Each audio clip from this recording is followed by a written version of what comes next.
cultura e grandi uomini, è pronto ad affrontare nuove sfide ai tempi della pandemia. Noi le raccontiamo con la voce dei protagonisti. Vincenzo Lovino conduce Insieme Idee e Persone ogni mercoledì sera dalle 21 su Serenissima TV. Amici telespettatori e amiche telespettatrici, benvenuti ad un'altra puntata di Insieme Idee e Persone. Come sapete, appuntamento fisso qui il mercoledì in diretta dagli studi di Rubano di Canale Italia, quindi canale 15, Serenissima TV, ma anche sui social Facebook e YouTube, quindi siamo anche in presa diretta con i social.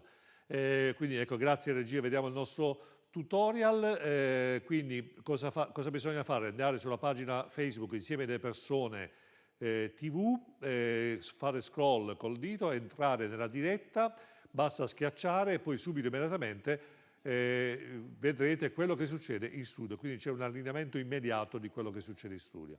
Quindi è molto importante collegarsi da Facebook se non siete in grado di vedere la televisione. Ecco, se non avete i social c'è anche YouTube, quindi anche la possibilità di andare sul più importante canale video YouTube.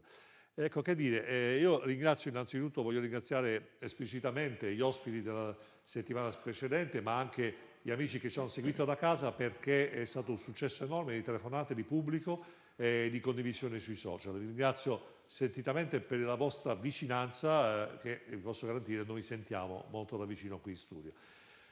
Oggi continueremo a parlare degli argomenti di attualità, le proteste dei Novax, il vaccino sì, il vaccino no, quello che sta succedendo in Europa, ma anche specialmente del malessere della società italiana. E questi argomenti li voglio approfondire con gli ospiti che abbiamo qui in studio, ve li vado subito a presentare. Abbiamo Francesco Scopelliti, Italia Viva Padova. Buonasera. Buonasera, benvenuto. Stefano Paesante, opinionista, Patto per l'Autonomia Veneto, viene da Rovigo. Buonasera a tutti. Poi abbiamo invece Emanuele Munari, sindaco di Gallio, per chi non lo sapesse in provincia di Vicenza, l'altopiano, giusto? Certamente. L'altopiano. E poi in collegamento Skype dovremo avere la consigliera regionale, consigliera, giusto? Perché non so che certe volte... Grazie. Consigliera regionale del Veneto per il Partito Democratico e ovviamente la Maria Bigon è collegata da Verona. Grazie a lei della disponibilità. Buonasera a tutti. Buonasera, buonasera, bentornata e ben ritrovata. Bene, adesso non mi resta che dirvi che c'è il famoso numero magico, la regia adesso lo fa vedere, 049 63 11 11, è il numero con il quale potete intervenire. Come sapete, a me piace non solo la domanda bellissima, adesso uno che studia mezz'ora per fare la domanda, non mi interessa solo quello, se avete una domanda la facciamo, la fate, ma anche e specialmente se avete un'opinione, un'idea, dite la vostra, è la maniera più bella per interagire con il nostro pubblico da casa. Quindi non esitate a chiamare, se non volete chiamare scrivete sulla pagina Insieme delle Persone TV, sulla diretta sotto i commenti e noi cercheremo di dirli in diretta. Bene, a questo punto la parola magica è sigla.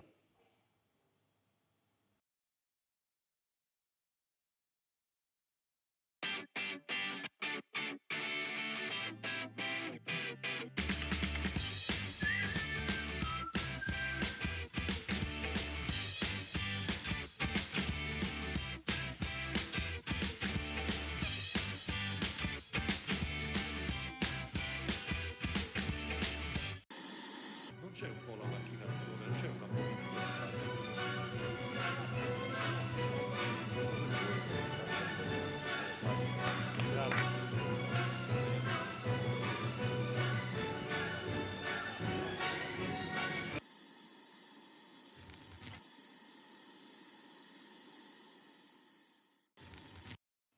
Bene, riprendiamo, sono le 21.04, spero anche ai vostri orologi. Quindi ovviamente la domanda, io parto sempre con una domanda abbastanza generica. Scopelliti, com'è la situazione in questo momento in Italia? Cioè lei che è un politico attento, oltre che essere un dirigente pubblico, quindi ha, come dire, una percezione molto diretta di quello che sta succedendo. Qual è la sua visione in questo momento? Per come la vedo io, la situazione non è malvagia, insomma. Abbiamo un ottimo Presidente del Consiglio, abbiamo un ottimo Presidente della Repubblica, siamo rappresentati bene. Oggi il Presidente Draghi ha fatto vedere di che pasta è fatto, si è impuntato sulla faccenda dei furbetti che stanno speculando sul super bonus e ha imposto le sue regole. Cioè c'è un rinnovato rigore, anzi non un rinnovato, no, ho sbagliato a usare questo termine. Non abbiamo mai avuto nel mondo la considerazione che abbiamo in questo momento, grazie al nostro Presidente del Consiglio. E quindi io, che ho voluto fortemente insieme al mio partito questo Presidente del Consiglio, non posso che esserne contento. Ecco, però, Scopelliti, lei, a parte la visione all'estero, che diciamo all'estero proprio di noi, però credo che comunque, e poi magari sentiamo anche Paesante, credo che poi alla fine, a parte questo marketing internazionale, vabbè, Draghi è sempre stato un personaggio internazionale, però vedo che i problemi dell'Italia rimangono sempre gli stessi, cioè non sono stati minimamente affrontati, minimamente risolti e minimamente messi in evidenza. Si continua a parlare di un reddito di cittadinanza con delle truffe che vengono scoperte ogni giorno, navigator che non si sa cosa navigano, burocrazia, tasse, un'incidenza della fiscalità che ormai ha raggiunto livelli oltre il 70%. Paesante, lei che è commercialista, che tipo di visione ha?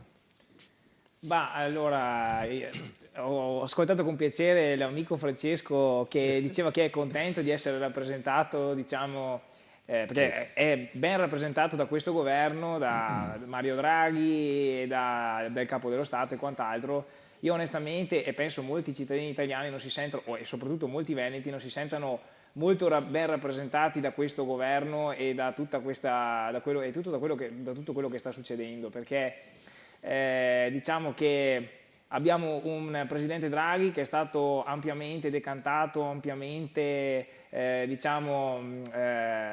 come dire, insomma sì, decantato no, prima ancora di cominciare a fare qualcosa. La sua fama lo precede. Esatto, la sua fama lo precede, forse era quello che ci chiedeva l'Europa. Secondo me è un personaggio comodo l'Europa e anche per i partiti nazionali che fondamentalmente gli faranno fare quello che i partiti non possono permettersi di fare personalmente.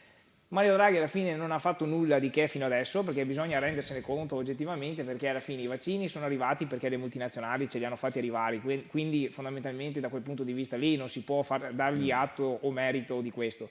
Dal punto di vista di diciamo, come dire, incentivi per le imprese, attività fatte verso le imprese, non ce ne sono stati se non quelli che dovevano arrivare ancora dal governo Conte. Siamo qua, abbiamo sentito sempre Scopelliti parlare prima dei furbetti del 110%, del bonus 110, io più che furbetti del 110 parlerei di furbetti del reddito di cittadinanza. Io vorrei andare a fondo con l'amico Scopelliti per vedere quanti in realtà sono riusciti ad usare il bonus 110%, visto che è stato tirato in ballo, e quanti riusciranno ad utilizzarlo come era stato previsto e quanti subiranno un danno da questo bonus 110 se si andrà in questa direzione, perché con la manovra finanziaria che non è ancora ovviamente stata definita sono stati inseriti dei balzelli che creeranno dei danni enormi al settore dell'edilizia e a tutti i privati che ovviamente hanno fatto affidamento sulle parole di un governo che è completamente inaffidabile, perché prima fa una norma poi se la rimangia completamente. Senza parlare di riforma del catasto, riforma del fisco e via discorrendo, che ovviamente sono solo delle premesse per un aumento della tassazione, perché si parla di 12 miliardi di taglio del cuneo fiscale e già qui abbiamo capito che hanno già messo le basi, hanno già posto le premesse per l'ennesima fesseria galattica come il bonus 80 euro di Renzi. Allora sentiamola anche la Vigol. Vigol, senta, lei è contenta di Draghi, cioè del suo partito, il PD, che comunque sta appoggiando il governo? Cosa pensa dell'operato? Era meglio Conte? Ma io credo che insomma in questo momento dove stiamo aspettando quelli, anzi una parte è già arrivata, di somme destinate dall'Europa, credo che un governo a larga maggioranza sia importante. Di fatto non è rappresentato solo dal centro-sinistra, ma abbiamo anche all'interno la Lega, Forza Italia, per cui insomma, un governo ben rappresentato, ed è giusto che sia ben rappresentato a larga maggioranza, perché? Perché di fatto dobbiamo rappresentare nel miglior dei modi la cittadinanza nel momento in cui andremo a rilanciare il paese con questi soldi che arriveranno. E Draghi, credo che l'autorevolezza che ha posto e che ha sempre avuto sia stata fondamentale per ottenerli. Non è finita. Perché? Perché di fatto dovranno fare le riforme. Noi stiamo aspettando la riforma della giustizia, la riforma del fisco, quindi avremo tante cose da fare per accontentare, tra virgolette, l'Europa e quindi ottenere questi soldi. Però è anche vero che tutti i governi che ci sono stati non sono riusciti a farli, adesso forse è l'occasione per fare queste riforme. Quindi credo che sia positivo, ed è positivo che sia un'alleanza grande. Bene, bene. Ecco, Sindaco Munari, quindi Sì. lei che fa il sindaco da parecchio, insomma, quindi è stato anche presidente della reggenza dei 7 comuni storica, la più ultra settecentenaria, Sì, insomma, certo. eccetera, eccetera. Quindi ha un termometro abbastanza diretto di quello che le dice la gente, di quello che le esigenze di tutte le categorie sociali, quindi dal pensionato all'imprenditore, alla casalinga, eccetera. Io sento parlare di riforme da quando ero ragazzino, però qua non c'è nessuno che poi, forse magari temendo l'impopolarità, non c'è nessuno Certo. che poi le attua.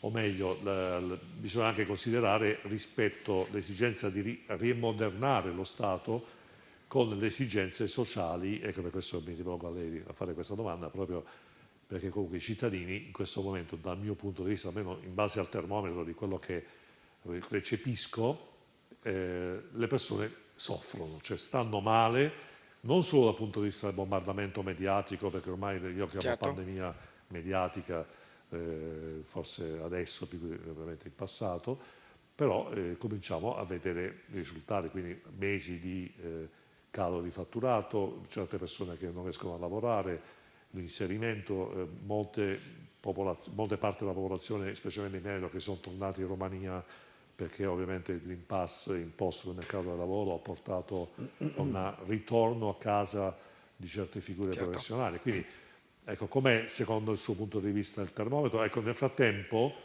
ricordo da casa, se volete chiamare 049 63 11 11, se volete fare commenti in diretta Facebook, scrivete pure sotto la diretta, ma ricordatevi, apriamo le telefonate, quindi da questo momento in poi non solo la domanda perfetta che non esiste, non mi interessa, ma piuttosto le vostre idee, la vostra opinione la commenteremo assieme. Munari.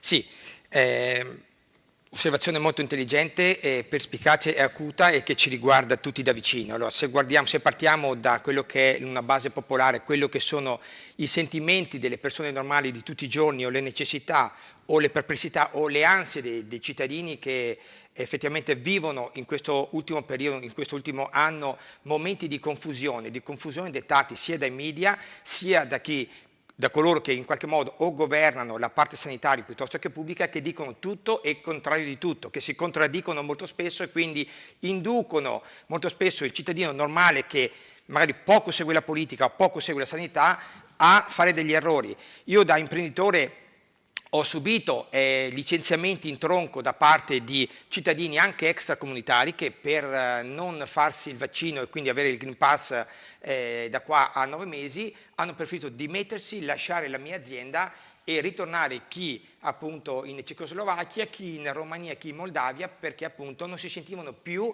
protetti, in qualche modo garantiti qui in Italia e nel loro posto di lavoro. Quindi se partiamo dal basso poi ovviamente faremo un ragionamento più ad ampie sfere, perché sento sempre appunto questa fama di Draghi, però io vorrei porre una questione a tutti quanti: ma da dove arriva questa fama di Draghi? Da dove arriva questa benemerita fama di Draghi? Da dove nasce? Come mai? A chi fa comodo?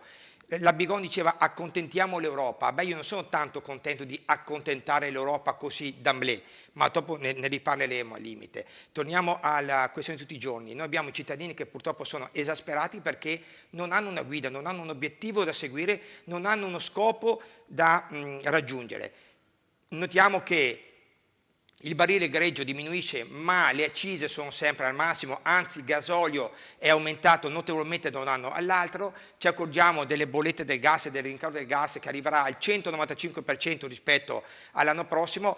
I cittadini a un sindaco chiedono cosa possiamo fare, come possiamo in qualche modo difenderci da questo. Un sindaco ovviamente non è che comanda l'Europa o il Parlamento, non sono Draghi, però queste sono le esigenze di tutti i cittadini normali che si trovano a dover combattere con un virus, con una pandemia, con tamponi sì, tamponi no, Green Pass sì, Green Pass no, posti di lavoro. Noi se vogliamo recuperare la dignità di noi italiani lo dobbiamo fare solo attraverso il lavoro, solo con uno sforzo che miri al lavoro e che miri a dare dignità e non sussistenza alle persone, perché oggi io perdo candidati nella mia azienda perché preferiscono sonnecchiare sul divano con il reddito di cittadinanza anziché impegnarsi nel lavoro. Quindi dobbiamo lì cominciare a mettere le mani. I furbetti sono lì, sono dappertutto, ma dobbiamo cominciare da qualche parte. E Draghi, secondo me, su questo non sta intervenendo pesantemente come io vorrei e mi auspico.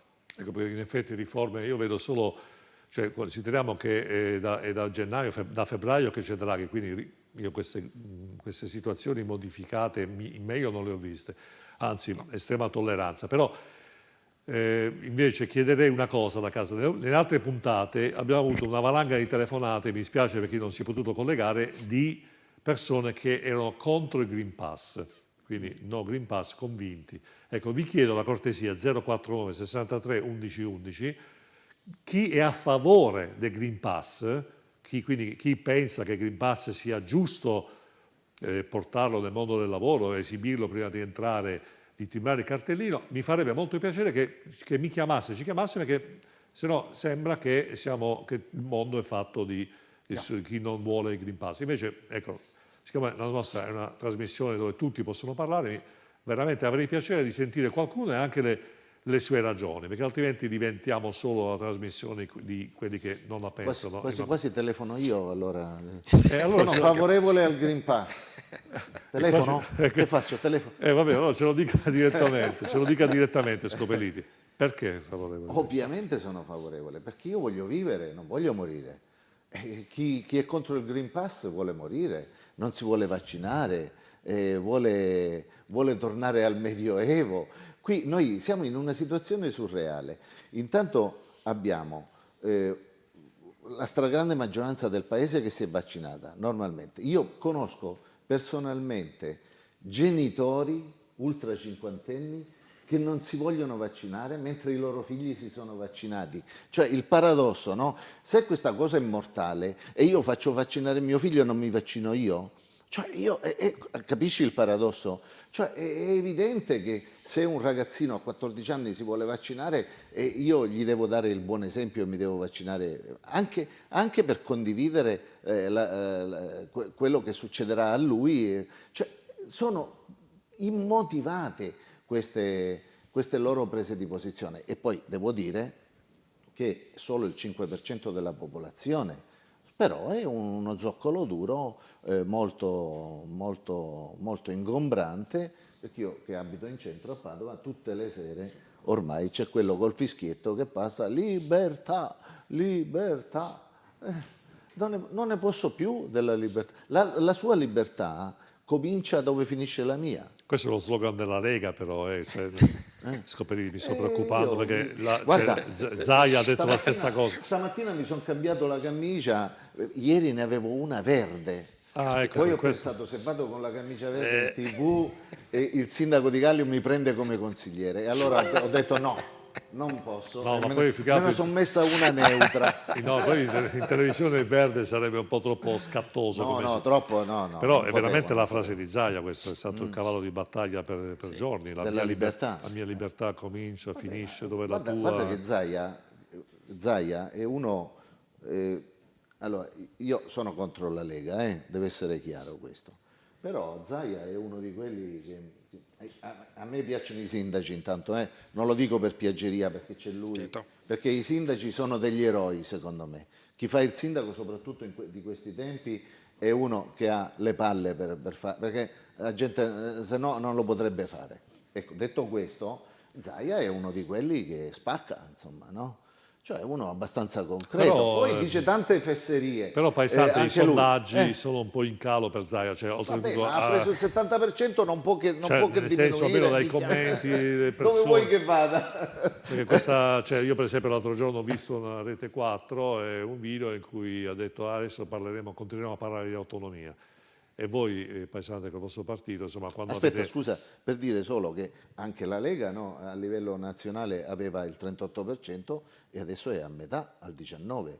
Voglio dire, vuoi che non cali anche Zaia? È inevitabile che succeda. Come, No, come, nessun scusi, problema. scoprire come Renzi, anche Renzi più o meno la stessa cosa, 40%, Ma poi Renzi, sceso vedi, gli basta il al 2% per comandare. il 2%. Gli basta il 2%, perché se fossimo al 10% sarebbero tutti ai nostri piedi, poi Ma non si- tutti i lecchini, poi invece così almeno lo odiano tutti, escluso noi che lo amiamo, noi del partito che lo amiamo, gli altri lo odiano tutti, però intanto si fanno le cose che diciamo noi e quindi va bene così. Infatti ho letto, poi parleremo del post di Renzi che ha attaccato Conte a proposito, diciamo, delle autostrade, no? Per Ma cui... certo, perché ha detto sciocchezze e quando uno dice no, ma adesso sciocchezze, ne parliamo, poi ne scoprire- parliamo, sì, scoprire perché c'è sicuramente tempo. Quindi questa cosa qua, io quando ho sentito Zaia, che comunque saluto come nostro governatore, però dice adesso faremo una costituente, un'assemblea, diciamo, congressuale con la Lega, porterò l'autonomia. Io francamente ho detto, che cosa mi sono perso? Mi sono perso qualche pezzo di film nel frattempo. Ma diciamo che Zaia e la Lega in particolare stanno perdendo credibilità un po' su tutti i fronti purtroppo e ne sono state la dimostrazione anche le elezioni locali che si sono svolte nelle settimane scorse, dove la destra in generale ovviamente non ha avuto buoni risultati, no? Nello specifico la Lega con Zaia, proprio nelle elezioni locali abbiamo visto che c'è stato un calo importante dei voti alla Lega, ma perché Zaia ha giocato molto su questo tema dell'autonomia, che poi è stato semplicemente un'onda da cavalcare per prendere tantissimi voti alle elezioni regionali, tantissimi voti alle elezioni politiche del 2018, poi si sono tramutati in un nulla di fatto, tant'è che lo stesso Salvini ha fatto cadere il governo nel 2018, il famoso governo giallo-verde, non perché non veniva concessa l'autonomia, ma non si sa poi neanche bene per cosa ha fatto cadere il governo. Per cui, perché voleva i pieni poteri. quindi alla fine, diciamo, E sicuramente anche là Renzi. Tato. Sicuramente qua in Veneto ha perso grandissimo consenso la Lega, perché adesso anche chi ha il governo comunque ma penso quasi chiunque, se si prende una persona che passa per la strada e gli si chiede ma la Lega al governo cosa fa? Per le tasse cosa è stato fatto? Per l'autonomia cosa è stato fatto? Abbiamo avuto e abbiamo ancora la Lega al governo e non hanno nemmeno il ministro delle autonomie della Lega, cioè facciamo veramente ridere, quindi è chiaro che in una situazione di questo tipo la Lega, nello specifico, perde tantissima credibilità. Noi invece di Patto per l'Autonomia, che non ci siamo mai dimenticati dell'autonomia, abbiamo sempre seguito questo tema, continueremo a portarlo avanti, stiamo lavorando per creare un'alleanza a livello nazionale, perché l'autonomia non è un vantaggio solo per il Veneto, è un vantaggio per tutte le regioni. Bene, Bigon, senta, a proposito dell'autonomia, Zaia ha riproposto, mi sente? Sì, Ecco, sì, la sento. Zaia ha riproposto questa fatalità, l'ho visto proprio, come si dice, di persona personalmente, perché stavo seguendo Rete 4 venerdì scorso e lui trionfante ha detto adesso riporto il tema autonomia al prossimo riunione della Lega che ci sarà questi giorni qua. Ecco, lei del PD, cioè, che si respira in Consiglio regionale, cioè, è una boutade oppure un ideale oppure c'è veramente voglia di riparlarne? Non se ne parla nemmeno dell'autonomia, loro la tirano fuori nel momento in cui ovviamente fa comodo per qualche campagna elettorale, ma di fatto non ci hanno mai creduto. Sono due forse le motivazioni: da una parte non vogliono forse portarla a casa perché di fatto salterebbe una bandierina della Lega, nel senso che è una insieme agli immigrati delle due battaglie che fanno in ogni campagna elettorale. e quindi ovviamente perderebbero questo argomento. Dall'altra probabilmente è perché sanno che non la ottengono o comunque non è quello che vorrebbero. Perché?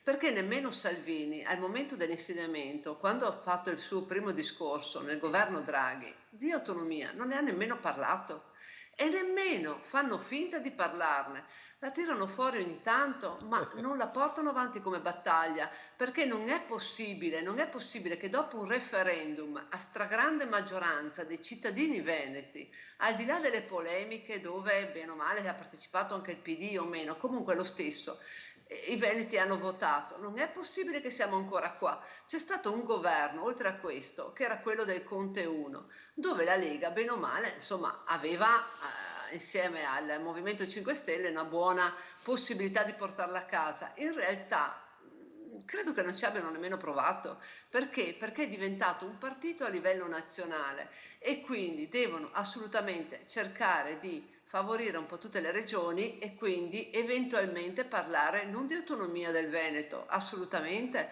ma cercare di trovare una soluzione che vada bene anche al resto d'Italia, cosa che diventa difficile e si scontra con quello che è stato il referendum. Quindi diciamo, Munari, quindi quello che dice l'assessora, cioè pardon, consigliera, è abbastanza chiaro. Quindi diciamo, in un certo senso i veneti sono un po' frollocconi, un po' creduloni, perché ogni volta che si spletta il discorso dell'autonomia cascano come dei peri, come quelli del Sud con il Movimento 5 Stelle con il reddito di cittadinanza, come un'altra fetta della popolazione con il bonus Renzi, quando Renzi ha preso il 40%. Quindi ecco, facciamo un'analisi, facciamo un po' politologia, cioè parliamo un po' di sociologia. Che caspita c'ha in testa l'italiano quando si fa bindolare da queste promesse che poi alla fine sono irrealizzabili? Sì, diciamo che faccio un piccolo passo indietro riallacciandomi a quanto detto dalla Bigon. Effettivamente nel Conte 1, mentre i 5 Stelle sono riusciti, non so come mai, a portare a casa, a convincere la Lega sul reddito di cittadinanza, d'altra parte purtroppo invece la Lega non ha portato a casa neanche una discussione minima, neanche un punto di partenza per quanto riguarda l'autonomia del Veneto, ma in generale un po' di tutte le regioni. Poi per quanto riguarda invece lo specifico, la tua domanda, sì, il popolo italiano ormai è noto che studia poco, si interessa poco, tant'è vero che anche nelle ultime tornate amministrative il partito più importante, più grande è stato il non voto, con addirittura picchi del 50-55%, e questo la dice lunga del disinteresse nella res pubblica o verso la res pubblica delle persone. E parliamo di comunali che tendenzialmente o teoricamente attraggono il cittadino al voto per esprimere appunto il proprio sindaco, chi ha le casse del proprio comune in mano, chi gestisce i soldi propri di ogni singolo cittadino. Quindi questo la dice lunga sul disinteresse.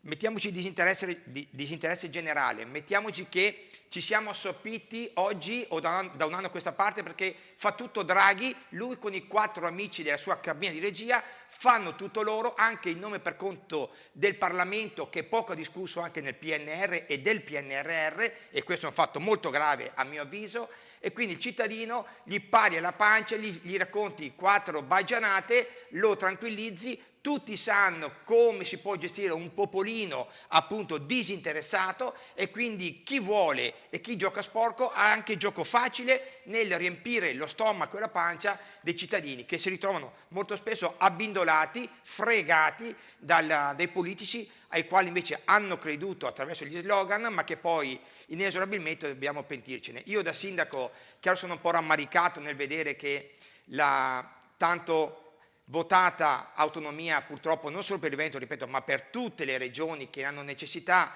sinceramente non si discuta più. Sì, Zaia lo tira fuori, però Zaia oggi paga lo scotto di una Lega nazionale, quindi anche Zaia di conseguenza paga dazio. Lui cerca in qualche modo di vincolarsi, di ritornare a discutere di autonomia, ma sappiamo benissimo, noi un po' addetti ai lavori sappiamo benissimo che ormai è mera utopia, e veramente ci vuole un cambio generazionale forse per tornare a discutere in Parlamento di autonomia. Ecco, oggi però, lo vedo molto dura. Diciamo, Munari, che c'è anche il terrorismo mediatico, perché per esempio mentre lei parlava ho fatto uno scroll di una testata giornalistica nazionale, vaccino, terza età, quarta età, fino a 110 anni dovete fare il vaccino, dura 5 anni, è morto quello, è intubato quell'altro. Quindi è cioè, uno che guarda il giornale dopo 5 minuti dice non ce la faccio più.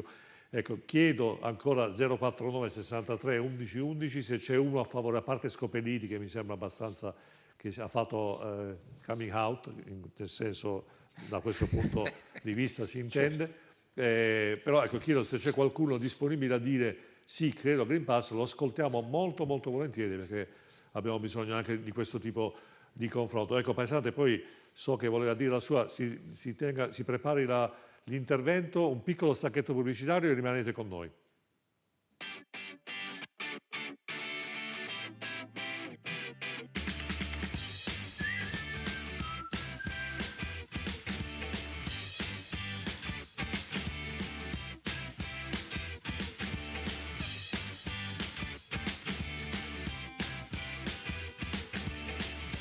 Benvenuti a tutti, sono Luigi di Ottica Sportiello. Da oggi troverete disponibili sul nostro shop online, sul sito internet otticasportiello.it, una nuova gamma di occhiali firmati e della nostra linea artigianale LF. O se vorrete potete venirci a trovare in negozio, siamo a Zero Branco, via Nuolese 21D. E ricordate, Ottica Sportiello, vedi oltre il confine.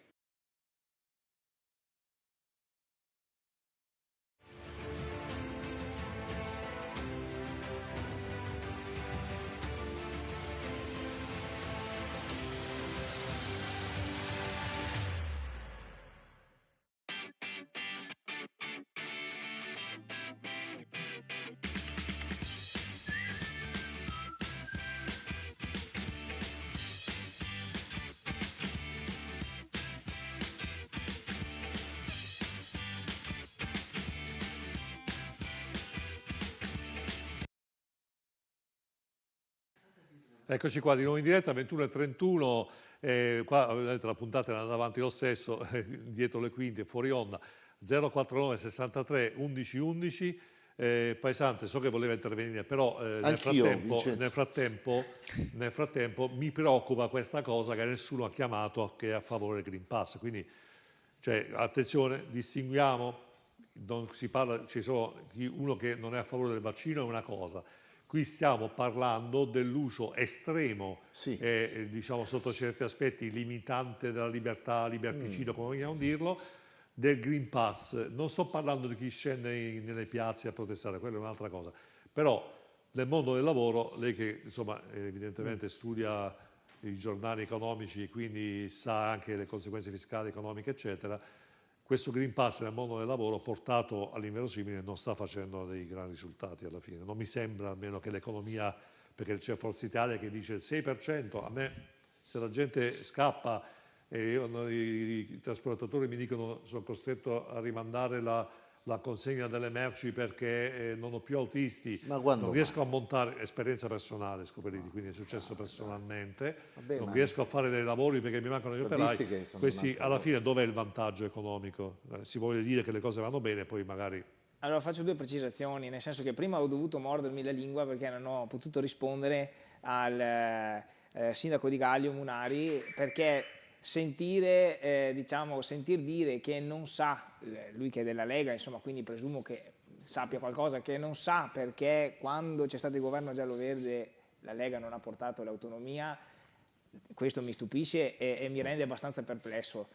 Dare la colpa ai cittadini, diciamo, di non interessarsi alla politica, io credo proprio che in alcuni casi è proprio perché la gente non è stupida, la gente sa, ascolta e segue, ed è quello il motivo per il quale spesso la gente non va a votare, perché evidentemente la proposta politica che c'è in questo momento non è all'altezza delle aspettative, e ne è stata la dimostrazione, sono state la dimostrazione le elezioni che si sono verificate poche settimane fa. Pochissimi sono stati quelli che sono andati al voto, evidentemente non c'era una proposta politica interessante.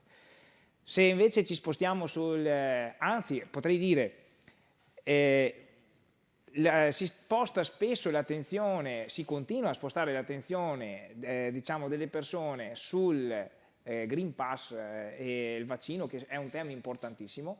sviando da quelli che sono i temi in realtà importantissimi adesso, che sono quelli della ripresa economica e delle riforme, ma con questa scusa del Green Pass, tra virgolette, dico scusa, si sposta l'attenzione facendo passare inosservate le cose che vengono fatte sotto traccia dal punto di vista delle riforme della giustizia, riforma fiscale, riforma del catasto e tutto quello che ne va dietro. Per quanto riguarda il discorso vaccini, io posso dire la mia idea personale, che è quella anche del movimento che rappresento, è quella che ovviamente siamo sicuramente a favore dei vaccini, però anche a favore della libertà di scegliere se vaccinarsi o meno.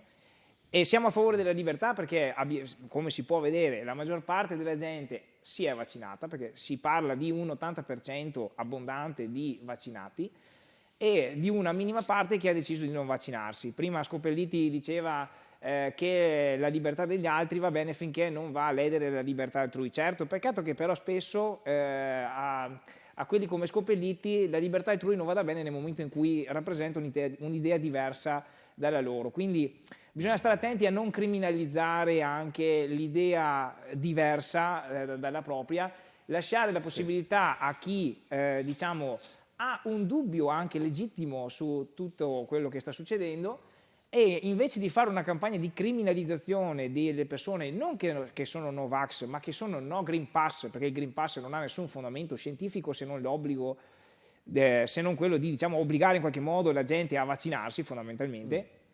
Che è un ottimo motivo. No, però non è una forzatura democratica, perché invece di fare una campagna di odio contro coloro che non sono convinti, sì, perché questo sta accadendo tutti i giorni, bisognerebbe invece fare una campagna di convincimento delle persone che non vogliono vaccinarsi, spiegando perché bisogna vaccinarsi, non creando una campagna d'odio contro queste persone, che è cosa ben diversa da quello che si sta facendo in questo periodo. Bunari adesso ha detto una cosa molto interessante, Paesanti, quindi piuttosto che informare, perché l'abbiamo detto anche in trasmissione all'inizio dell'anno, cioè come mai non c'è una campagna di informazione sul vaccino? Non si è mai parlato di questo, però si è preferito accanirsi in maniera prepotente. Ricordiamo il video del ministro Brunetta, insomma questo proprio gesto anche molto evidente dell'efficacia dal loro punto di vista del Green Pass, fatto apposta per vaccinare le persone. E quindi viene proprio messo in evidenza questo contrasto alle forme di manifestazione di chi non la pensa così. Però io mi chiedo anche, ma come mai in questo Stato così, che dovrebbe essere democratico, si dice, si professa democratico, con l'87% di chi ha preso una dose, 84% chi ne ha prese due, si continua a manganellare, mi passi il termine, quelli che la pensano diversamente. È un paese questo che crede all'efficacia del vino ogni tanto, agli oroscopi, si danno spazio ai maghi, e poi magari, che è rispettabilissima come cosa, però chi magari non la pensa uguale al pensiero dominante sui vaccini viene ghettizzato. Ecco, una campagna d'odio, mi piace molto come termine, quello che ha detto Paesanti. Sì, perché come sempre torniamo al discorso prima del popolino che si riempie la pancia. Oggi a fronte, si diceva, dell'inflazione che aumenta, dei costi energetici che aumentano e che metteranno a serio rischio settori industriali importanti del comparto produttivo italiano, si preferisce distogliere l'attenzione appunto con questo accanimento appunto sì vaccino no, sì Green Pass, no Green Pass, e nel frattempo le cose vanno avanti, l'Europa prende possesso dell'Italia e quindi tutto sommato vuol dire che va bene così. Io ritengo che la libertà di opinione sia un diritto sacrosanto e va rispettato in qualsiasi elemento. Basta ovviamente non sforare nell'indecenza o nella maleducazione o negli atti di vandalismo, e quindi è corretto far sì che chi la pensa in maniera diversa possa testimoniare, possa appunto manifestare in piazza. Io personalmente non è che ho corso ad abbracciare il vaccino, l'ho fatto, sono uno che ha il Green Pass ovviamente e sono ben felice di averlo, ma un conto è il Green Pass da un punto di vista sanitario, che pare forse, ma vediamo, dà ragione a chi appunto dice faccio perché riduco le terapie intensive, riduco le ospedalizzazioni e riduco l'efficacia o la forza del virus sul corpo umano, diverso invece è il Green Pass, diciamo così, atterrato sul mondo del lavoro o su un obbligo. Qui c'è la classica incongruenza dello Stato che non vuole assumersi la responsabilità di obbligare, quindi di assumersi tutte le responsabilità inerenti e derivanti da un obbligo appunto vaccinale, e si gioca su questo filo mettendo gli uni contro gli altri. È il classico dividi ed impera che già gli antichi romani ce lo insegnavano, e nel frattempo appunto il gas aumenta, la benzina aumenta, i posti di lavoro calano,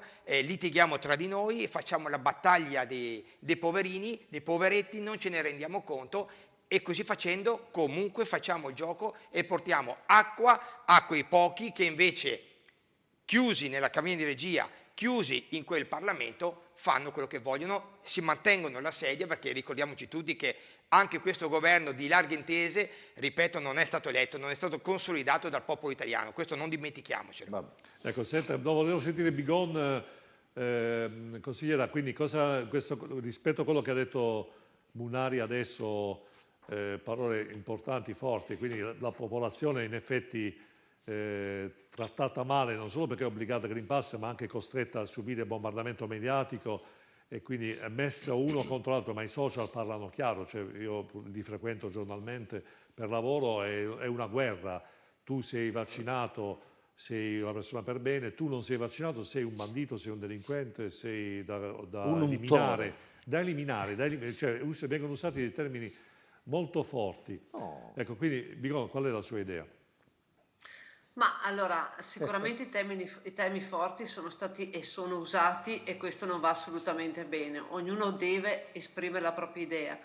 Certo è che noi abbiamo chiesto in regione 100.000 euro per la campagna vaccinale, e adesso che ne avremo reso conto se effettivamente sono stati spesi, perché la campagna vaccinale secondo me sarebbe stata molto importante attuarla anche in Veneto, perché è giusto che uno sia consapevole di cosa Bigon, significa per fare il campagna vaccino. vaccinale intende una campagna di comunicazione informativa, giusto? Ho capito bene? Ecco, Sì, perfetto. certo, informativa sui vaccini, anche perché una persona, un cittadino deve essere consapevole di quello che rischia vaccinandosi e di quello che rischia non vaccinandosi, per cui la campagna formativa è fondamentale, soprattutto perché dobbiamo rispettare i cittadini e quindi far capire loro cosa è importante per la loro vita. Io dico che sono a favore del vaccino, l'ho sempre detto, e quindi anche del Green Pass. Noi sappiamo che dobbiamo tutelare quelle persone che non possono fare la vaccinazione perché hanno delle malattie, e quindi solo con l'immunità di gregge potremo tutelarle.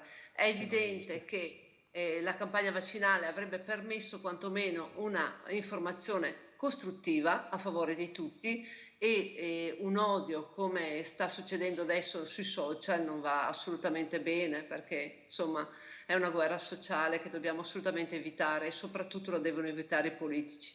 Ecco, Anna Maria, però, se posso dire, Anna Maria, scusami, perdonami, ma allora i 100.000 euro o 200.000 euro, se si voleva, si poteva fare già prima, cioè nel senso che è partita la campagna della pandemia, è partito tutto quanto, ma non c'è stato un contrattacco, non c'è stato un impegno serio da parte della politica, perché probabilmente si vuole così, perché poi tecnicamente io spiegare il DNA, spiegare l'RNA, le modifiche, come agisce un vaccino, non è facile, fanno fatica gli stessi virologi e spesso a trasmetterlo, è un tecnicismo molto delicato, molto importante, che non è alla portata, chiedo scusa, ma non è alla portata di tutti. No, poi Quindi, Scusate. tra l'altro vero. Bigon ha detto una cosa interessante.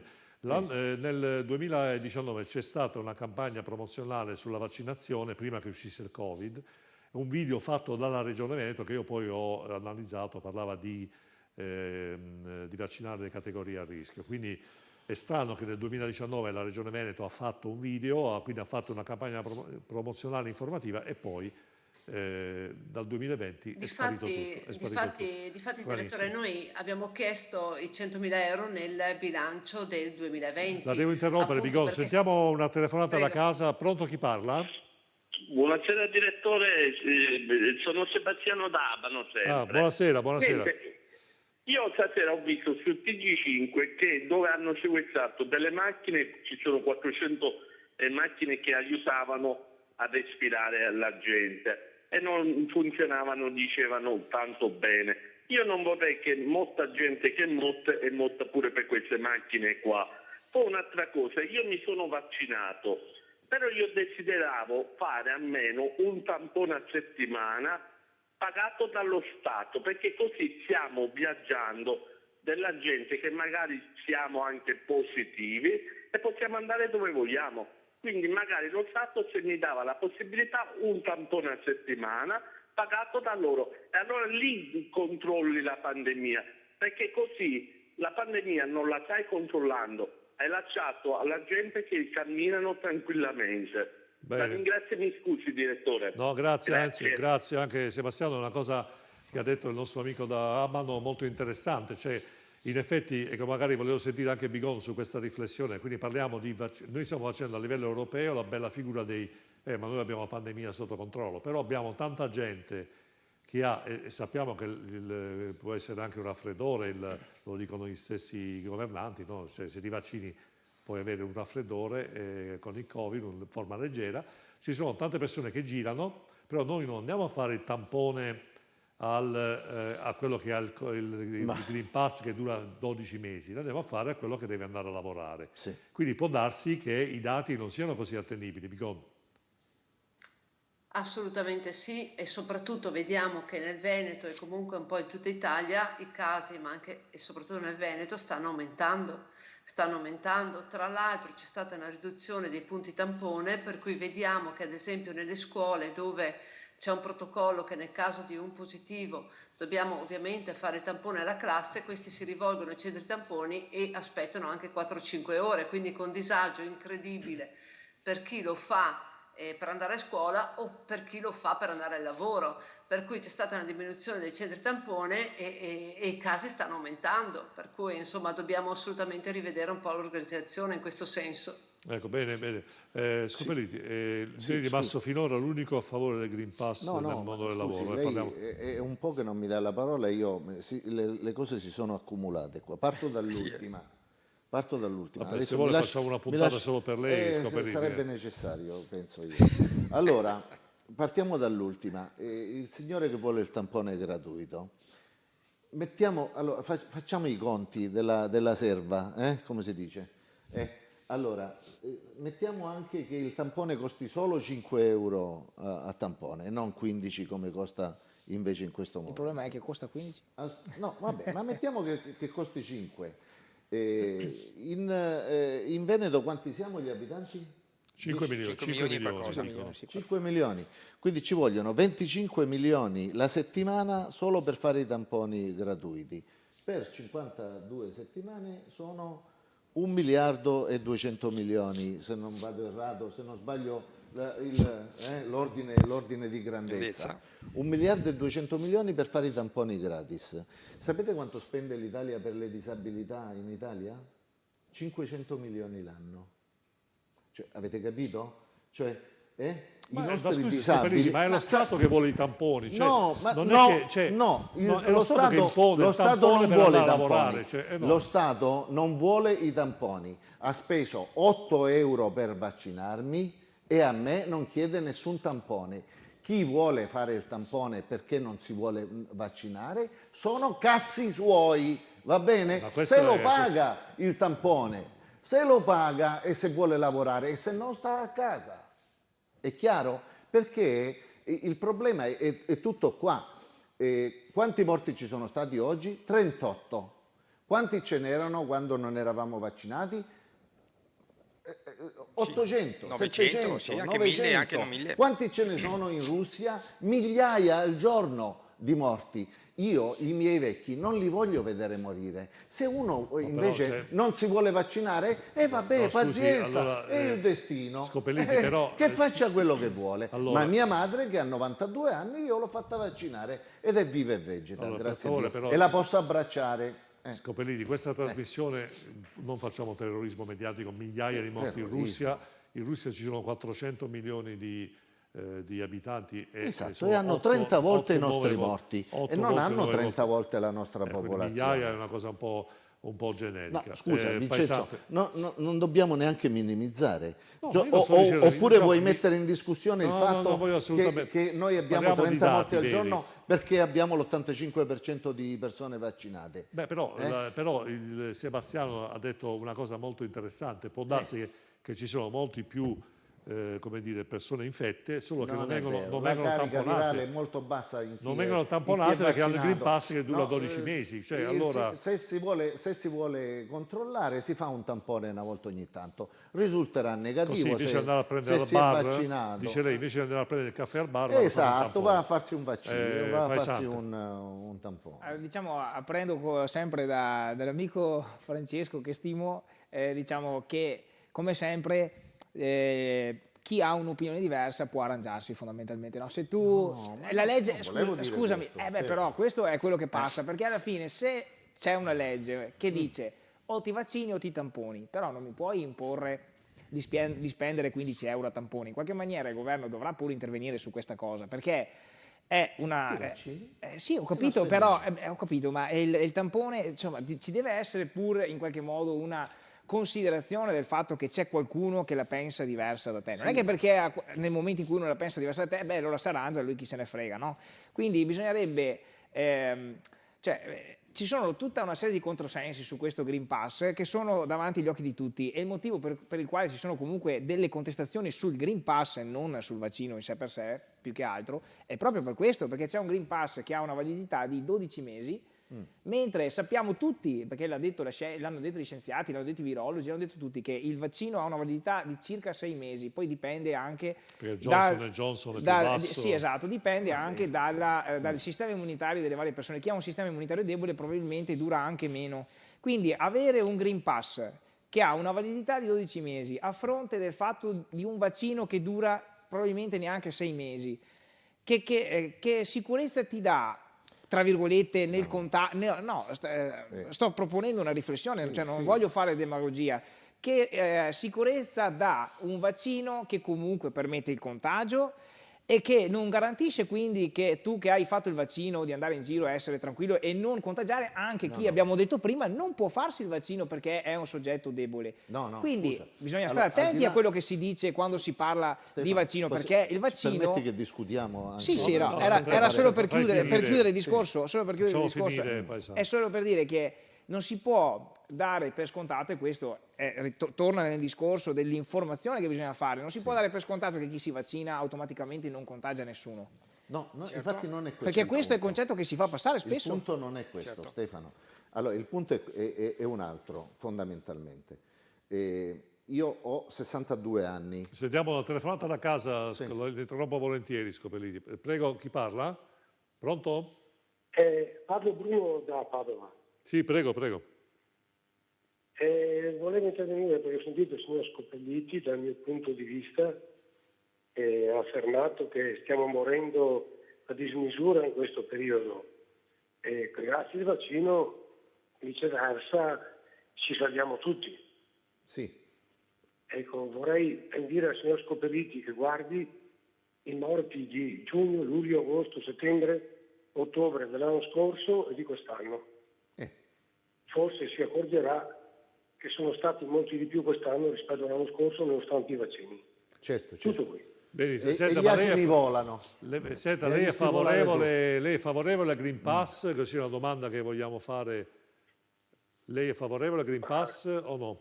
Io volevo solo contestare quello che ha detto Scopelliti. Benissimo, grazie al nostro amico da Padova, però non vedevo l'ora che ci fosse qualcuno che mi contesta. No, allora, stavo dicendo, ho 62 anni.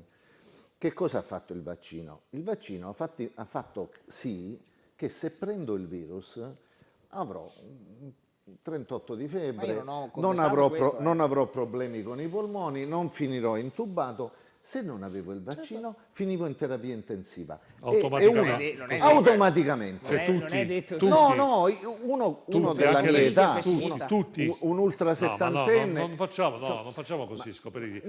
Dobbiamo difendere, cioè, questo lei fa parte di quella categoria di informazioni che vuole dare informazioni non corrette, come ci sono sui giornali. Anche oggi, uno intubato di 11 anni. Ma tutti quei ragazzi che sono in Italia, che non stanno bene, che hanno preso il raffreddore, io quelli vanno tutelati, Scoperini, non si può dire così. Ma non certo si può che si dire, deve dire tanto così. meno la mia trasmissione. Sentiamo la telefonata da casa. Pronto, chi parla? Sandrine Kemen di Belluno, da Belluno. Ah, grazie, prego, prego. Mi dica pure. Infatti io ad esempio sono un'operatrice sociosanitaria, Sì, e ho fatto le 2 dosi di vaccino, sì. ma sono risultata lo stesso positiva. Ah, ecco. Quindi alla fine mi faccio la domanda, E in trincea, per forza. qual è lo scopo di questo vaccino? Certo. Grazie alla nostra amica da Belluno. Domanda molto interessante. Scoperini, non la faccio rispondere a lei, che sennò mi tiene... Ma scusa, sono antidemocratico. Questa lavora nella sanità, mi dispiace, e in trincea è ovvio che se qualcuno diventa positivo è lei la prima. Interessante, poi si vogliono sentire Bigon. Interessante la riflessione della nostra amica da Belluno, operatrice sociosanitaria. Sì, si diceva prima, allora, fare il vaccino, che poi, ripeto, io anche qui da semplice cittadino, quando ascoltavo nei vari talk show il mondo scientifico e soprattutto i virologi, che molto spesso hanno detto tutto e il contrario di tutto, ma soprattutto il mondo scientifico è apparso agli occhi di tutti come in qualche modo non allineato, e questo ha creato veramente molto sconforto nelle persone. Un vaccino che è nato in velocità, diciamo che grazie a Dio, per carità, ma è nato in velocità. È chiaro che qualcuno che ha delle patologie magari può sentirsi in disagio nell'affrontare questa vaccinazione fatta in velocità. Detto questo, il vaccino non è che ci rende immuni, e spesso noi pensiamo di essere immuni perché abbiamo il Green Pass, abbiamo il vaccino, invece non è così. Dobbiamo sempre stare attenti, controllare, essere in qualche modo prudenti, perché, ripeto, il vaccino non vuol dire immunità certa. Il vaccino vuol dire, ecco, migliorare l'aspetto sanitario, quindi sperare, e a quanto pare forse è così, ma non lo so, sperare che calino le terapie intensive e i ricoveri, e magari chi prende il virus lo prende in maniera più leggera, ma non siamo immuni, questo è chiaro, cioè deve essere chiaro a tutti. Sentiamo la telefonata da casa, poi voglio sentire Bigon. Prego, chi parla? Sì, buonasera, sono Valentina da Roana. Sì, prego. Io volevo contestare assolutamente quello che è stato detto poco fa riguardo le terapie intensive dei vaccinati, non vaccinati, perché è ora di finirla di mettere in giro queste notizie completamente false. Basta guardare i dati dell'Istituto Superiore di Sanità, che hanno confermato come i dati poi dei morti dell'anno scorso di Covid siano stati gonfiati per un errore di conteggio, che è una cosa che si diceva da mesi.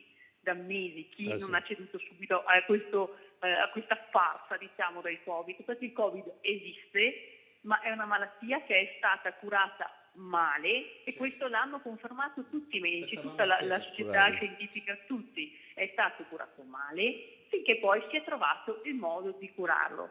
E ha ragionissimo il sindaco Munari quando dice che il Green Pass da vaccino non garantisce un soggetto sano e non contagioso. Benissimo, grazie alla nostra amica Valentina. Bigon. Eccomi, grazie. Allora, è verissimo quello che è stato detto, perché di fatto, insomma, un vaccinato può contagiare ed essere ancora contagiato, non è assolutamente immune, però riduce la gravità della malattia dell'80-85%, anche di più. Questo significa che di fatto, insomma, è sopportabile. non si va in terapia intensiva, e questo è già tanto. Perché il rischio è alto? Perché nel frattempo ci sono state delle varianti. La variante Delta è quella più aggressiva in assoluto. Ecco perché chi non è vaccinato magari rischia di più di qualche tempo fa adesso, perché il continuare con queste varianti, ovviamente le varianti si formano aggravando quella che è la situazione, perché sono più aggressive. La vaccinazione è stata fatta in accelerata con il Green Pass proprio per questo motivo, perché se ricordate a giugno i vaccinati non erano tantissimi. Con l'introduzione del Green Pass, copiando, tra virgolette, con dall'Austria, con l'introduzione del Green Pass c'è stato un accelerato aumento di vaccinazione. Questo ha permesso da una parte di aprire le attività economiche o quantomeno di non chiudere, ma nello stesso tempo ha permesso il non formarsi di altre varianti, perché anche questo è il rischio che noi corriamo. Speriamo che le Perché se varianti... attendevamo ancora magari, le varianti sono quelle più pericolose. Speriamo che le varianti non varino più. Sentiamo la telefonata da casa. Pronto? Chi parla? Pronto? Buonasera, sono Dario. Prego, da dove chiama? Io chiamo da Venezia. Sì, Volevo prego. intervenire brevemente solo per cercare di capire, perché io penso che il problema di tutti ancora oggi, dopo quasi 2 anni, sia riuscire a circoscrivere le informazioni che arrivano in un senso o nell'altro, perché sarete d'accordo con me che c'è una grossa confusione. E tra le tante, io non capisco perché non si parli, si stime non parlare della cura, che ormai è assolutamente sdoganata. Proprio l'altro giorno sono andato nel sito dell'Unione Europea e se voi digitate cura Covid vengono fuori i protocolli di cura che sono attivi, per cui vaccinazione secondo me ha un senso, ha avuto un senso, lo possiamo discutere quanto vogliamo, ma oggi come oggi non parlare della cura secondo me diventa colpevole. In omaggio a un concetto di verità, noi dovremmo iniziare a passare una fase 2, cioè uscire dal panico e iniziare a gestire una situazione che chiaramente, io non sono medico, ma chiaramente diventerà endemica. Per cui penso che il primo problema, oggi come oggi, del Covid sia riuscire a superare l'isteria collettiva, la paura collettiva che è ingenerata, parlando così accanitamente in un senso o nell'altro, quotidianamente per più di 1 anno e mezzo. Cioè, io auspico di poter passare a una fase 2, che è una fase che non comporta l'abbassare la guardia, ma gestire in modo un po' più consapevole e ragionevole le cose, cioè uscire da questa conflittualità. Cioè dire le cose come sono veramente. Esatto. Benissimo, grazie mille. mille. Il tema vero oggi... Grazie, grazie. Dobbiamo andare avanti perché manca... Grazie, tutto chiarissimo. È interessante questa riflessione del nostro telespettatore da Venezia, Munari. Quindi in effetti ha fatto un po'... Dico, ma scusa, c'è la pillola, quella che ti fa guarire se non finisci in ospedale, mica l'ho detto io, l'hanno scritto. Certo. Però non si parla di questa cosa. Bisogna fare il vaccino. L'EMA, l'EFA, adesso non mi ricordo più le sigle. No, aspetta, non è ancora approvato, ci sta pensando, sta accelerando i tempi. Nel frattempo, vaccinatevi, che qua, cioè, insomma... Lì è il gioco purtroppo di chi comanda, di chi vuole fare andare la nave o la barca appunto nella direzione che hanno deciso di farla andare. E addirittura si parla addirittura che probabilmente tutto questo sfocerà in un nuovo antibiotico preso per bocca che risolverà tutti i problemi. Io spero che sia veramente così e mi auguro che sia veramente così, perché ecco, così questo eviterebbe appunto, ripeto, la battaglia e la guerra dei poveretti.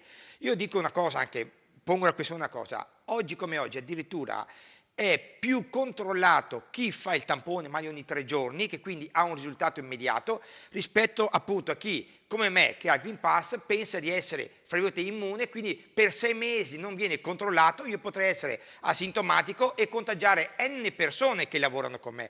Per assurdo oggi chi ha scelto di non fare il vaccino e non ha il Green Pass, o ha il Green Pass quello temporaneo derivato dal tampone, oggi è più controllato da un punto di vista sanitario, perché è certo, perché chi fa il tampone, chi lavora e fa il tampone ogni 3 giorni, io ho dei dipendenti che spendono 15 euro, e qui torniamo un attimo al costo, è più controllato quel dipendente che ogni 3 giorni si sottopone al controllo. Poi sui costi dei tamponi, io presumo che il liquido e la stanghetta forse costeranno 20 centesimi. Quindi oggi 15 euro è il mercato, certo, 5 euro era l'esempio che faceva Scopelliti, ma nella realtà il tampone costa 20 centesimi. Ecco, facciamo un piccolo sacchetto pubblicitario e poi torniamo in diretta, la discussione si sta animando, fra pochissimo.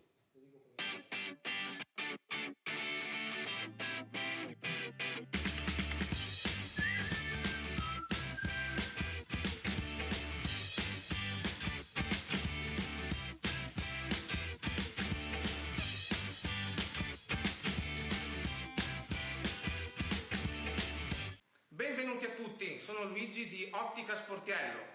Da oggi troverete disponibili sul nostro shop online, sul sito internet otticasportiello.it, una nuova gamma di occhiali firmati e della nostra linea artigianale LF. O se vorrete potete venirci a trovare in negozio, siamo a Zerobranco, via Nuolese 21D. E ricordate, Ottica Sportiello, vedi oltre il confine.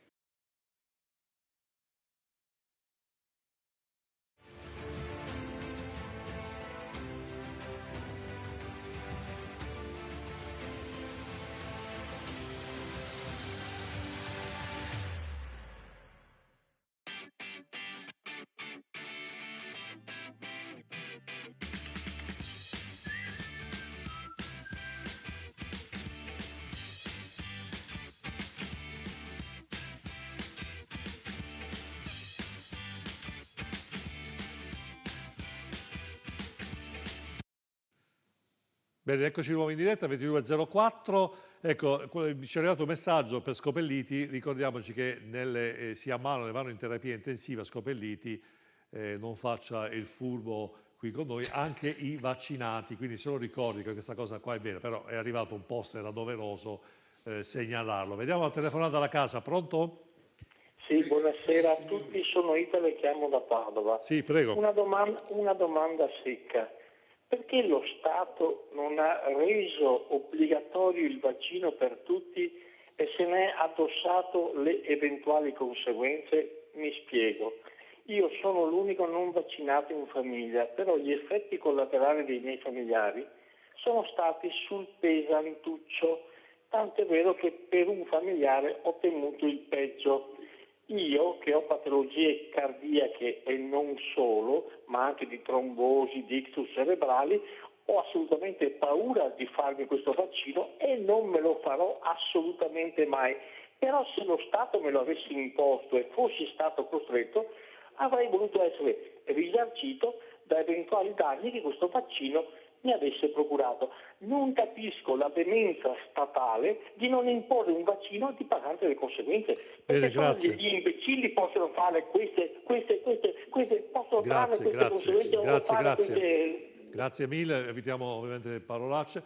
Allora, perché ovviamente ce ne guardiamo bene, ci dissociamo assolutamente, però quello che ha detto il signore da Padova è interessante. Cioè, posso rispondere io, cioè non siamo in Repubblica Popolare Cinese dove magari ti prendono per l'orecchio e ti portano a fare il vaccino, però questo Stato che non ha il coraggio di fare così, perché sa benissimo che sarebbe anticostituzionale, ti costringe, cioè fa, perché la politica è un po' così, maschera con una serie di altri obblighi, quindi non ti faccio andare al ristorante, non ti faccio andare al cinema, non ti faccio fare questo, non ti faccio fare quello, così indirettamente tu ma in realtà non è così. Anche questa, scusa, non è così. Perché allora, io ho il Green Pass e entro al ristorante, va bene, ma se ho fatto il tampone e sono negativo posso entrare al ristorante. Vabbè, sì, però anche perché se sei vaccinato non devi fare il tampone, quindi lei quando è che scusi, Scopelliti, risponda a questa semplice domanda: quando ha ottenuto il Green Pass lei personalmente, quando l'ha avuto? La prima vaccinazione il 1° maggio, la seconda il 24 luglio. Dal 24 luglio lei ha agito come, non ha fatto più tamponi, non penso che abbia fatto... giro con il Green Pass sul telefonino e entro dappertutto. Perfetto, sono tornato al cinema, invece magari uno che non è vaccinato... Anzi, ti dico di più, se al ristorante non mi controllano, io mi incazzo, non mi arrabbio, ma lei è un terrorista. e esco da quel ristorante. Io frequento solo ristoranti seri, dove fanno i controlli, altrimenti non entro. Però io lo capisco, Scopelliti, però torniamo al discorso di prima. Noi siamo vaccinati, ma non sappiamo di essere positivi oggi o domani in quel ristorante. Ma non è so se mi spiego. Punto. Scusa, hai ragione tu. Il punto è, Emanuele, che allora, se io sono vaccinato ho sicuramente una carica virale molto bassa, no? No, è stato dimostrato scientificamente che la carica virale è la stessa. Io non sono un esperto, quindi non entro nel merito, però resta il fatto che questa è la situazione, cioè chi non ha il vaccino ha una carica è una mina vagante. Sì, ma nella infatti quelli che fanno quelli che si riuniscono tutte le sere sotto casa mia, in Piazza Insurrezione a Padova, quelli finiscono all'ospedale. Te li mando io sotto casa tua, sono io che li mando sotto casa tua. Quelli che gridano libertà, libertà di finire all'ospedale. A Trieste c'è stato un picco perché c'era il puzzer della situazione A Trieste, che faceva lo spiritoso. la settimana prima c'è stata la barcolana e fate finta di non saperlo. Dai, la barcolana, ognuno sta sulla sua barca, Stefano. Anche la protesta è stata fatta la con le protesta distanze che si a Trieste, abbracciavano dai. tutti senza mascherina. Allora, Anche negli stadi oggi ci sono tante tutte situazioni. le proteste e tutte le cose vengono fatte generalmente con il massimo del rispetto delle regole. E allora potrei dirti, scusa, ma perché a Trieste c'è stato un aumento dei contagi? Ma nelle proteste per il DDL Zan, nelle proteste con Greta Thunberg per l'ecologia, o nelle proteste che ci sono state a Roma che il governo ha saputo gestire benissimo. I contagi non sono andati alle stelle. Un conto è fare una manifestazione. Un conto è invece fare demagogia. Un conto è stare 12 ore seduto in piazza a ciaccolare con gli amici. Allora, un conto è fare protesta, un conto è fare demagogia. Dire, insomma, dai, bisogna essere un po' concreti sulle cose. Bene, bene. Allora, Bigon vuole intervenire? Cioè, ecco, lei può intervenire quando vuole, ovviamente. Prego, prego. Grazie mille. No, allora è vero che insomma il Green Pass ci ha dato una possibilità enorme, il Green Pass vaccinale o coi tamponi, è quello di tenere aperto l'economia, perché se ricordate fino a qualche mese fa tutto era chiuso, per cui, e ci lamentavamo perché tutto era chiuso e con le difficoltà delle varie aziende, delle varie attività economiche. Quantomeno adesso abbiamo tutte le attività aperte. Il Green Pass ha dato anche questa possibilità. Poi è vero che si poteva fare l'obbligo vaccinale. Guardate, io sarei stata anche a favore personalmente. Perché? Perché di fatto lo Stato si deve assumere anche una responsabilità nel momento in cui qualcosa non va bene. È altrettanto vero che 10 vaccini obbligatori li abbiamo, perché nei bambini sappiamo perfettamente che ci sono dei vaccini obbligatori, per cui non sarebbe il primo che lo Stato impone. Vero è che c'è stato anche uno scontro politico, tanti non volevano l'obbligatorietà del vaccino e allora si è fatta la mediazione e l'obbligatorietà è nel campo sanitario, per cui infermieri, medici hanno l'obbligo vaccinale. Tutto il resto, tutte le altre persone non hanno l'obbligo vaccinale, però di fatto limitano l'accesso se non hanno il Green Pass. Per cui, insomma, ma questa è una scelta che uno deve fare. È evidente che noi in questo contesto, che vogliamo o no, dobbiamo tutelare le persone, quelle più fragili. E quelle più fragili sono quelle che hanno patologia e che il vaccino non se lo possono fare. Sappiamo anche che il tampone è vero che dà un accertamento, però lo dà magari anche al momento e soprattutto se uno non vaccinato si prende il Covid è più alto rischio sicuramente di malattia grave. Posso fare un parallelismo importante che ho vissuto da sindaco? Di fronte ad un'emergenza come quella di Vaia, i sindaci del Veneto in questo caso hanno avuto la possibilità di diventare soggetti attuatori. Vuol dire che in deroga abbiamo sottoscritto, firmato e ci siamo assunti precise responsabilità in provvedimenti da prendere in emergenza, in velocità, in sicurezza, e quindi abbiamo firmato documenti, atti, delibere, determine che in situazioni di ordinarietà non avremmo mai potuto prendere o fare o firmare. A fronte di una pandemia, io mi chiedo come mai il governo non si assume la responsabilità, come è successo per il vaiolo, per tutti i vaccini che ci sono, non si è assunto la responsabilità di derimere questa questione. Mi assumo la responsabilità, sono uno Stato forte, dimostro che sono uno Stato forte e quindi vi obbligo, perché questa è la strada maestra e questa evita conflitto sociale, evita tutto quello che stiamo vivendo oggi in Italia, evita di essere i primi della classe, ma in qualche modo dimostra che lo Stato c'è, lo Stato è forte e non ha problemi ad assumersi la responsabilità anche post vaccino obbligatorio di quello che potrebbe essere un costo sociale, perché questo è il punto focale. Questo non è successo e oggi ci sbraniamo tra di noi in queste questioni che, io ripeto, è pandemia, è una pandemia nazionale, mondiale, e se di fronte a una pandemia nazionale uno Stato non precetta le case farmaceutiche, non precetta i sanitari, non precetta appunto il popolo, non è uno Stato sicuramente dei migliori. Sentiamo la telefonata da casa, pronto? Sì, buonasera. Buonasera. Sono Marica da Marcon. Sì, prego, prego. Pronto? Sì, prego, prego. Mi sente? Sì, Sono vada Marica avanti. da Marcon. Sì. Vado avanti. Intanto volevo puntualizzare il fatto che i vaccini per i bambini sono obbligatori, però solo ed esclusivamente per l'asilo, perché dal momento in cui la scuola diventa obbligatoria i bambini possono entrare senza vaccini, quindi sono obbligatori per modo di dire. Perché appunto. Poi volevo chiedere un'altra cosa. In un'altra trasmissione ieri sera hanno mostrato un caso in Irlanda, esattamente alla città di Waterford, che il 99,7% della popolazione è vaccinata. Oggi si ritrovano con 1431 casi ogni 100.000 abitanti. Facendo il paragone con Milano, che oggi a Milano su 100.000 abitanti abbiamo 38 casi. Io dico, vogliamo farci delle domande?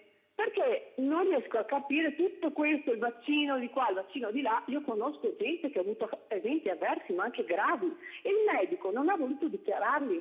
Quindi i dati comunque che ci sono non sono veri, vogliono tenerseli tutti. Perché il medico non vuole dire questa persona ha avuto un evento grave, una miocardite, un ragazzo, una trombosi all'occhio, ho perso l'occhio una mia amica?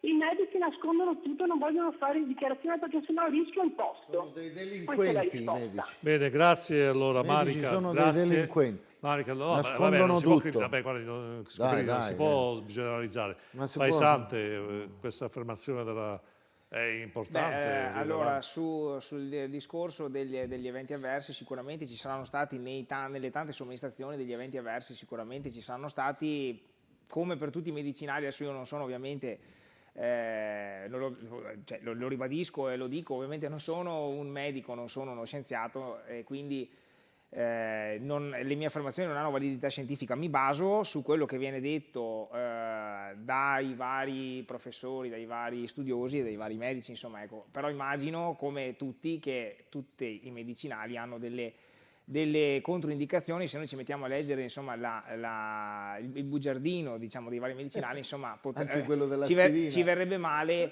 Però quello che è fondamentale è la libertà e non la criminalizzazione di chi decide eventualmente di non vaccinarsi, e la campagna di odio che è stata fatta nei confronti di queste persone, che non è corretta.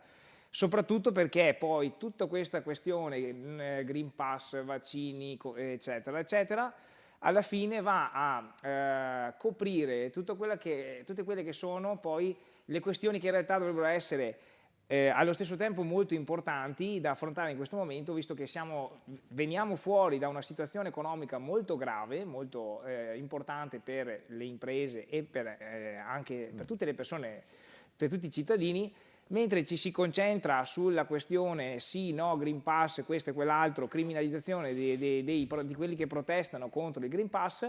Si perde di vista quelli che sono i punti fondamentali per le basi di una ripresa economica, e abbiamo un governo, in particolare la sinistra italiana, che perde tempo a parlare di ius soli, legalizzazione della cannabis, hanno tolto, visto che prima si parlava dei disabili, hanno tolto la pensione ai disabili a quelli che hanno un piccolissimo reddito anche.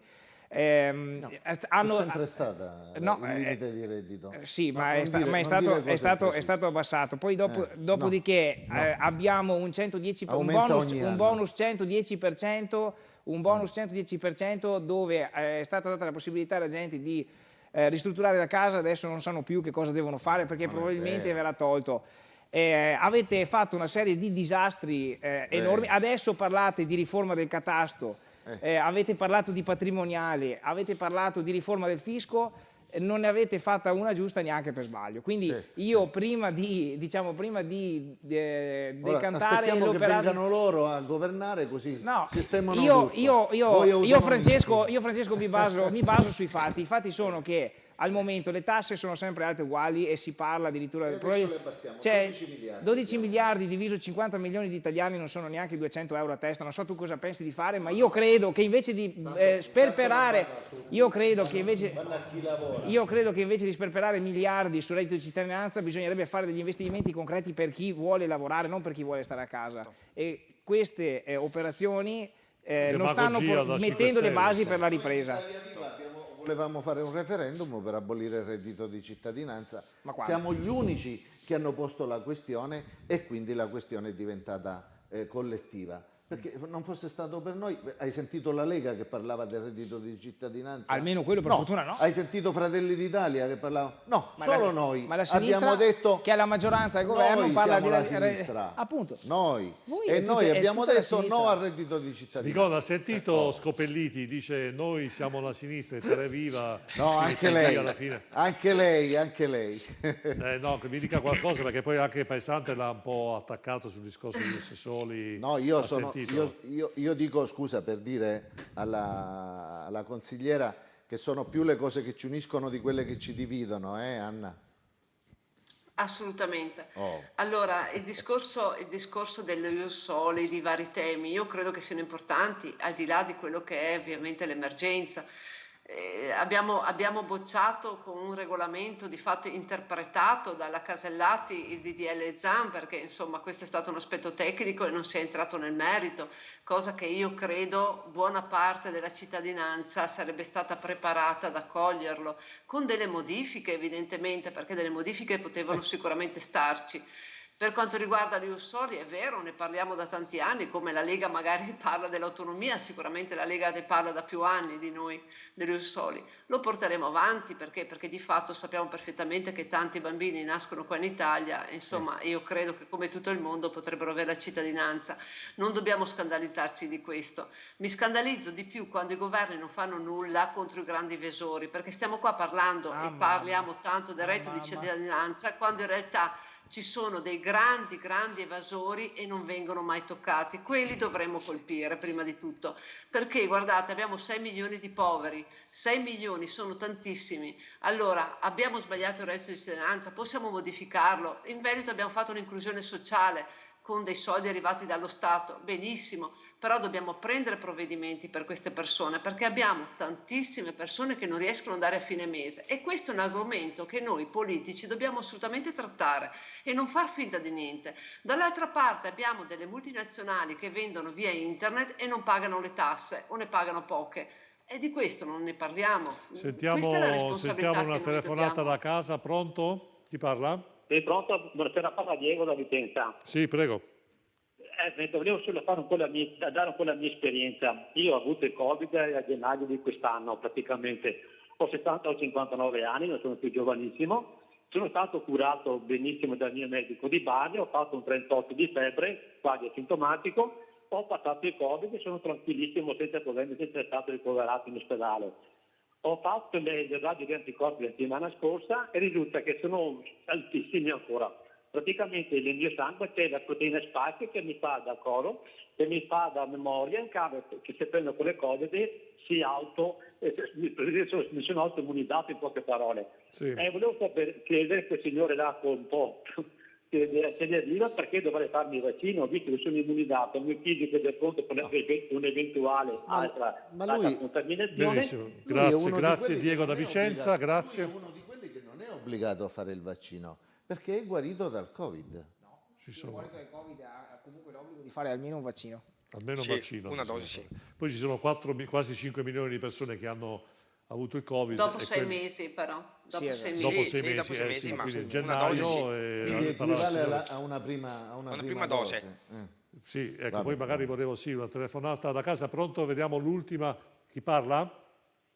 Buonasera, sono Paolo di Cinzano del Garda. Sì, prego. Allora, volevo dire al signore di Italia Viva, se non erro, che ha detto, vabbè, allora facciamo governare loro, risolviamo. Sì, ma facciamo queste votazioni, sì o no? Perché voi giocate sempre sulla pelle del cittadino e non ci ascoltate mai. Quale Fateci votazioni? andare a votare, poi vediamo chi governerà l'Italia. Ha capito Scopelliti, No, grazie. Ma che dice questo signore? Grazie. Salutiamo, grazie, c'è pochissimo lei tempo. Lo sa, grazie. lo sa o non lo sa che in Italia si vota ogni 5 anni? Scopelliti, adesso non mi Dai, faccia dai. il governo è caduto per altre Quello che sfugge è che bisogna che si arrivi fino a settembre 2022, se non sbaglio la data, perché possano maturare 2023. Sì, 2023. No, vabbè, ma dicevo per la maturazione perlomeno del vitalizio. E poi se si va a votare, che i parlamenti posti si riducono, io voglio vedere quanti si mangeranno le mani a partire dai 5 Stelle che hanno votato per la riduzione dei parlamentari. E questo sarà un bel problema, ecco perché non vogliono andare a votare. Anche perché se andassero a votare adesso o fossero andati a votare prima avrebbero perso sonoramente a partire dai 5 Stelle, ma anche la sinistra italiana invece. Ma anche Renzi ha paura, perché ha paura di lo sbarramento al 4% non c'è. Ci sparano continuamente a pallettoni addosso e noi ce ne fottiamo. Perché andiamo avanti. Scopelliti, c'è lo sbarramento al 4%, voi avete il 2%. 13 legislature, non verrete rieletti. Solo 2 volte in Italia mi pare che siamo andati al voto anticipato, su 13 legislature. Quindi gli amici della Meloni che vorrebbero andare a votare adesso, andremo a votare quando saranno al 4%. Ecco, senta, Scopelliti ormai diciamo all'ora tarda secondo me, però ecco, come si ricordi Scopelliti che c'è lo sbarramento al 4%, voi avete nei sondaggi il 2%, anche Renzi ha paura, di non essere noi faremo il polo liberal democratico e prendiamo oltre il 10%. Il pollo o il pollo? Il pollo liberal democratico, ci mettiamo insieme ad Azione. Paesante, la Bigonna ha detto anche a Forza Italia. La Bigonna ha detto, Scopelliti mi ascolti che così l'ultima domanda per Paesante, poi ecco, la Bigonna ha detto che bisogna ridurre la povertà, cioè lei per esempio che ahimè, la povertà non si riduce creando benessere. Esatto, ahimè alla Bigonna sfugge che la maggior parte della tassazione che in Italia funziona per redditi a scaglioni, ma penso che lo sappia, purtroppo grava su chi ha i redditi più bassi.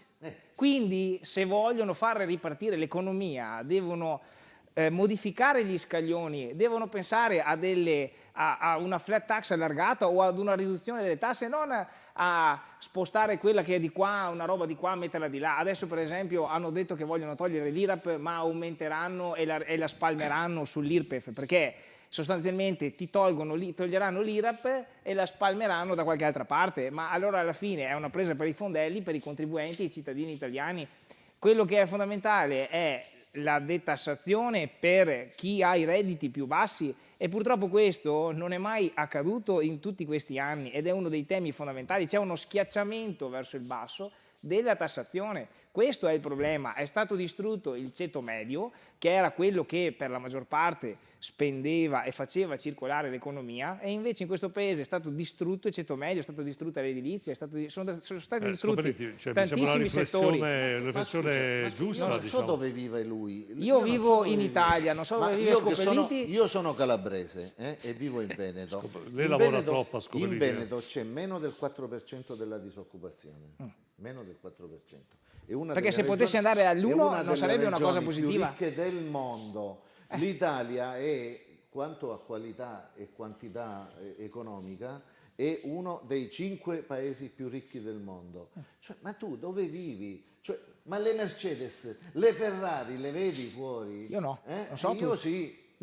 Io non vivo a Lugano in Svizzera, vivo in Veneto e tutte queste Ferrari non le vedo. Gli svizzeri però scusami Francesco, siamo 60 milioni, siamo un paese grandissimo e un paese tra i più ricchi del mondo. Va bene, però io ti faccio, scusami sono i poveri, faccio una domanda, ma quelli li dobbiamo aiutare. Faccio una domanda Francesco, ma dovreste, visto che avete un sacco di punti in comune, tu e la Bigonna, ti domando, ma mi dici che vivo in un paese che non esiste, mi dici che vedi Ferrari e Maserati ovunque, e chiedi a me che non paga le tasse. Esatto, ecco, mancava solo questo.